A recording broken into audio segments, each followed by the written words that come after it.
You know, as a keyboard player, your technical ability is legendary. I've read in your biography also that you had very early influences for classical styles, right? But it seems the styles that came to make you the most famous, like, you know, your experimentation with world musics, progressive rock, the jazz fusion, these were all learned later in your life. Can you point back to like some defining moments that made you want to move into popular music versus taking the route of, you know, the classical, more, you know, traditional musician? Yeah, because for me, moving into direction I moved to allowed me to blend and to mix and to blend all these different styles and to be able to breathe within each style without having a moral issue about the fact that, you know, I had to stay in one little confined space like modern jazz or beautiful, fantastic geniuses. I mean, I was able to even open to John Coltrane for several concerts in the 60s. When I came also to New York, actually, you know, you are from New York, so my very first arrival in New York was exactly 50 years ago, the 9th of November, and that this year will be, the 9th of November will be the 50th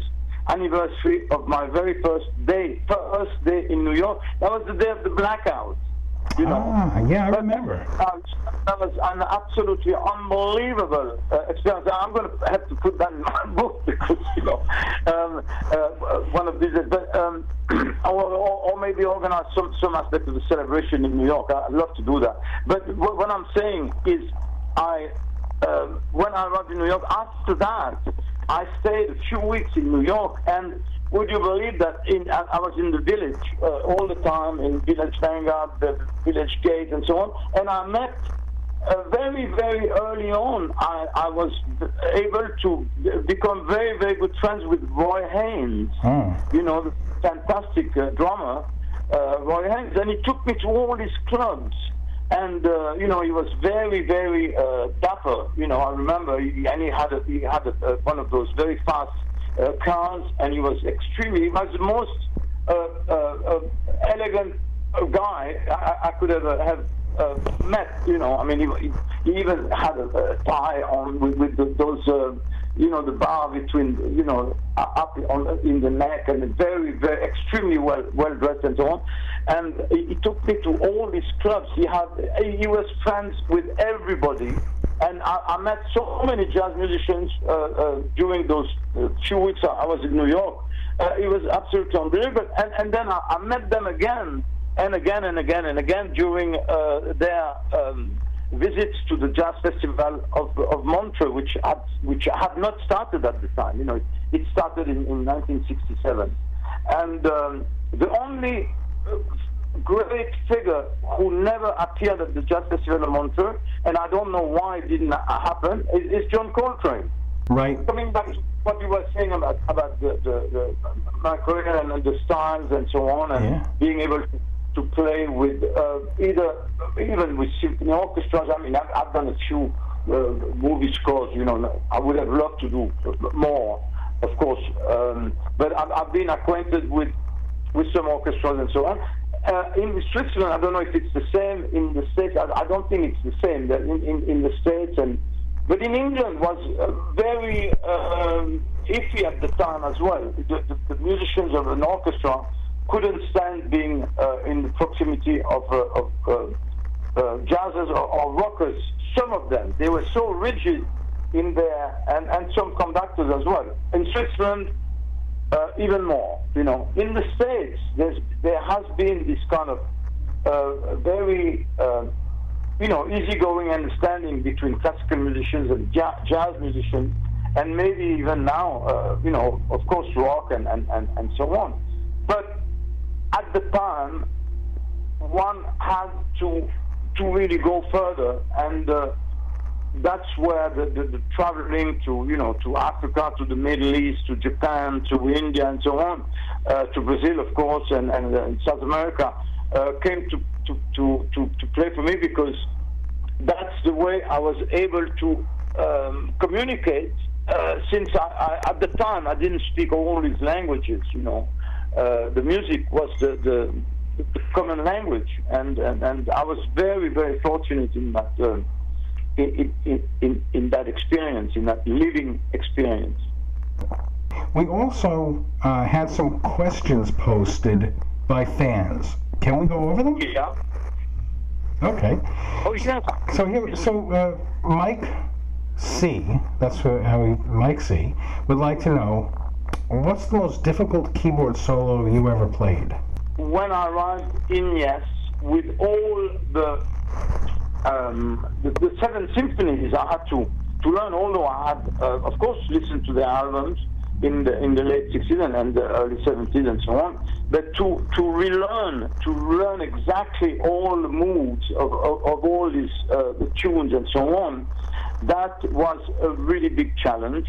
And to come up also with what I came up with during the recording of the whole Relayer, that was a very, very, very big challenge. Very, you know, where I really had to force myself to learn all the material and to acquaint myself with this and that and that. And for example, you know, I remember that I think in To Be Over, for example, I'm taking a little solo towards the end, a little synthesizer solo, and I remember that one I wrote down on paper during the session, and at one point I think they decided to change the key, you know. So that night I wrote it in 2 different keys, you know, exactly. You know, it's a very, very contrapunting thing, and I realized that there was very, very few spaces of counterpoint where I could fit my notes, and that was a very challenging kind of solo, if you want, you know. Okay. But I'm still very, very much in love with that one. I mean, To Be Over is such a special piece of music. It's beautiful. It is. Absolutely. It's one of the prettiest songs, I think, from Yes. Yeah. Oh, yeah. And it's kind of almost underrated. No, I know the people, the fans, have really appreciated the album, always through the decades. But To Be Over is not being reproduced or talked about that much, but it's a beautiful, beautiful piece of music, and I think it fits perfectly well you know, at the end of the side tour of Relayer, you know, really. I couldn't agree more. Now, George would like to know, who do you consider real innovators or game changers in the terms of sound design and electronic music composition? Who should people listen to more of?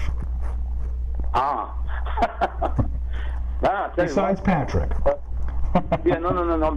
You know, Keith, of course, Keith Emerson came up with some absolutely fantastic sounds with this big modular Moog early in the 70s, especially when he joined ELP, when they formed ELP. And I remember having listened to some of these albums over and over, and I was in absolute admiration to what he was doing. All these guys, you know, I mean, Rick as well came up with some fantastic stuff. I mean, whom I liked very much, and you know, it was like, as an organist, was Brian Auger. I mean, I knew Jimmy Smith personally, and Brian Auger is a very, very good friend of mine. And every time I could go and see him or jam with him, but first see him, of course, in the late 60s and so on, in some clubs in Geneva or in Italy or something, I wouldn't miss a beat to be able to see him. He was such an influence. Of course, that was his playing. But Jan Hammer, as a synthesizer player, as a Moog soloist, you know, the way he was bending the notes has been an unbelievable influence on me as well. And, you know, I mean, of course, we were talking about Wendy Carlos and Tomita, who came up with some this incredible kind of arrangements of classical pieces and so on, and rearrangement and variations and so on. And you know, I mean, I've got to say that not only keyboard, I mean, as pianists, you know, I mean, my dad, well before, you know, several decades before I was born, my dad was the Paderewski's production manager, and he always wanted me to be a concert pianist and so on. So he took me, I remember when I was 5, he took me on his shoulders in Switzerland during a very snowy night, and the first big piece of music I heard was Beethoven's Fifth. You know, he opened, it was in a hall very far. You know, we had to take the train and so on. And I was not even 5. I think I was like 4.5, 4. I must have been 4 because at 5 I was in another town. Yeah, and we were late because it was snowing and so on. And I heard the da da da da. You know, and the doors opened of that. It was like a church, but it was not a church. It was a hall. You know, a big 90-piece orchestra playing that. I mean, that was the most unbelievable kind of sonic experience and musical experience I've ever. That was my very first sonic and musical experience I had in a big way. You know. Now to come back to the keyboard players and so on. I mean, a lot of those modern composers and players, you know, like Joe Zawinul, I mean, absolutely genius, you know, Joe Zawinul, the Paul Carrolls, you know, from Toto and so on. And to hear, you know, I'm sure that there are some players from other countries than just in the United States. I'm naming just a few here, but I've heard some unbelievable musicians and you know, like Stockhausen and Xenakis and all these guys those composers were so advanced in their research of music and the perfection of sound and Boulez and so on. Of course, I'm naming some people who are not really known to the American audiences and so on that much, but to listen not only to the players but to the compositions, but for somebody who wants to listen to something very important is to John Lewis told me from the Modern Jazz Quartet when I was a kid. He told me, because I had a chance to meet him when I was like 13 or 14. He told me, listen to all the musics of the world, all the ethnologic music of the world, the transcultural aspect of the music. I mean, the Armenian music with the time signatures and so on. You know, I mean, it's like unbelievable. Indian music, Indonesian music. You know, it's fantastic. Well said.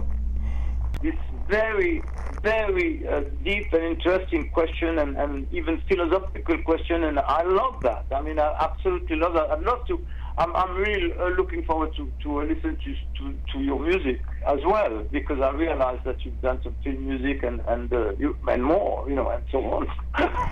It's still very humbling, you know, to speak to someone like yourself who has just such a body of work, and it's just been wonderful to speak with you, and I've truly enjoyed this. And I would like to ask you something now. In closing, our magazine features artists who've made what we consider extraordinary careers, people who've inspired us to create and explore music. So, my parting question to you, what words of wisdom would you leave for aspiring career musicians?